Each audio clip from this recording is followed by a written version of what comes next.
Welcome back to a very exciting video. It's another massive milestone for building the fastest V.24 Nobi.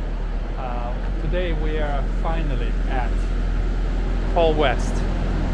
You probably all know Paul West, absolute guru when it comes to tuning Honda, and he's a resident Haltech tuner, if you will, or the go-to guy. Luke is doing all the sort of pre-mapping adjustments, everything set up, and then Paul will do his final rollers thing. So the car is here, everything is up to the temperature, we're just checking all the sensors. Had a bit of a breakage, unfortunately. I made this new bracket and the shift is just so severe, it just basically snapped some of the welds.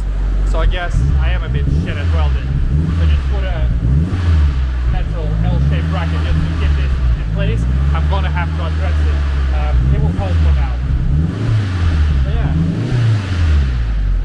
A bit stinky, a bit hot. But yeah. So far so good. So I'll report. I'm not sure what I'm gonna film. I'll film as much as possible. Hopefully nothing dramatic, but if something dramatic does happen, you will see it in this video. So yeah, stay tuned. That's a good one!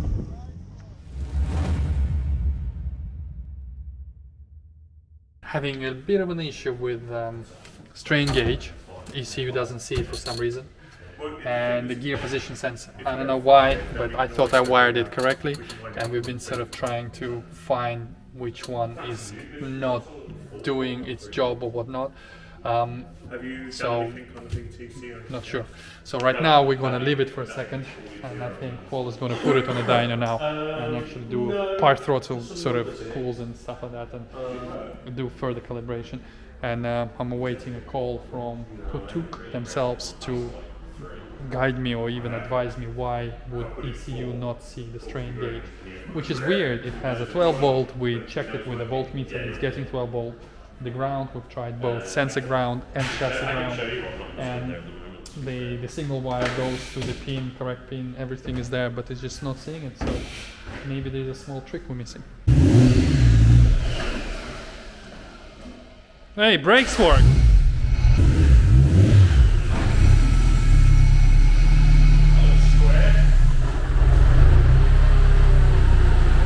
This was first time this thing actually driven. Huh?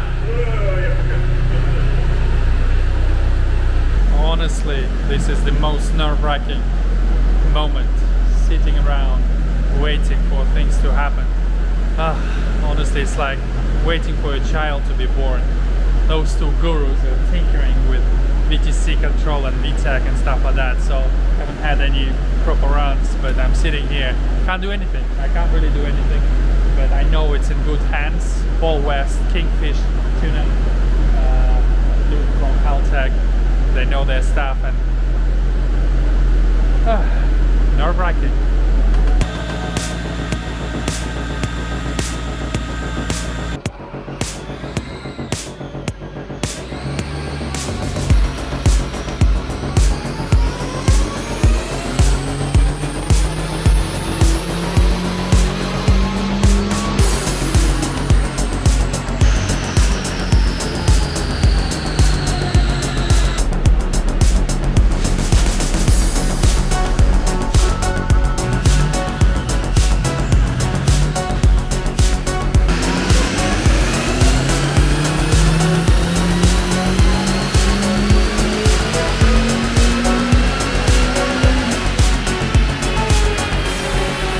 I had to come out.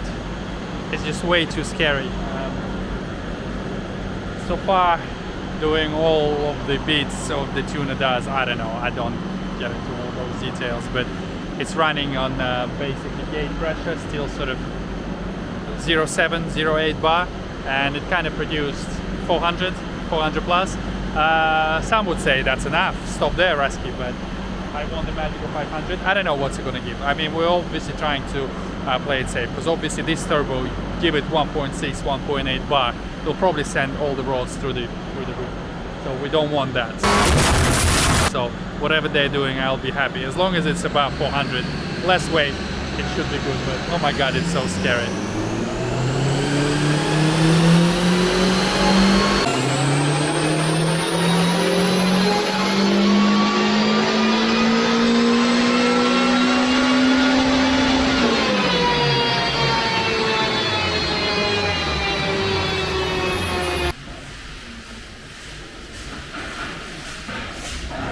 Windows are fucking wank on this thing. The next day. Another day, another exciting session, moving the beast a bit out of the way, because obviously work doesn't stop, and Paul has other cars to attend to. What the plan is for this morning is I need to sort some of those sensors. Like I mentioned yesterday, the bloody strain gauge on the shifter. The ECU wasn't really seeing it. I know that the sensor itself is not faulty because we checked it, so it has something to do with wiring. So I need to sort this loop and trace it all back what I did, and maybe even just wire it directly onto the ECU, or maybe PDM. Luckily Haltech allows you to do all sorts of mismatch whatever sensors, you know, it can go to PDM and then sort of be directed whatever, because everything is on a CAN bus system. That's why Haltech is brilliant for this. Well, actually, I'm not just saying that only Haltech do it. Maybe other manufacturers do, but definitely not my previous ECU PDM combo. But this is just sort of brilliant. Moments later. Lift off. We have lift off. She's working. She's working. Dodgy Russian wiring again. You can't trust those Russians. I keep telling you guys. Yeah, all those tutorials that this Rusky guy is making, I wouldn't trust him, honestly. But he can build a car. Just about. Just about. Well, he can fix his own faults. So what I've done is we basically wired the strain gauge directly. No. Yes, strain gauge is directly onto the PDM. There was something to do with my original wiring, like I said, I don't know what. But this thing goes to PDM, but the gear position needs to be through the ECU. So we just sort of loosely put this wire, because again, I wired it twice wrong kind of thing. So this one goes in there. I'll have to neaten this up. But yeah, we have liftoff. The ECU can see the gear position on the sequential and the strain gauge doing all the straining. So now we can set up flat shift, boost by gear, and all of that good jazz. Shift input state is now working, so if I go for a downshift, boom. And for Where an is upshift, this? yeah, there, exactly. So this is your input state here on the flat shift channel. So I apply a tiny little bit of pressure, downshift, tiny little bit of pressure, upshift. There we go. Yay!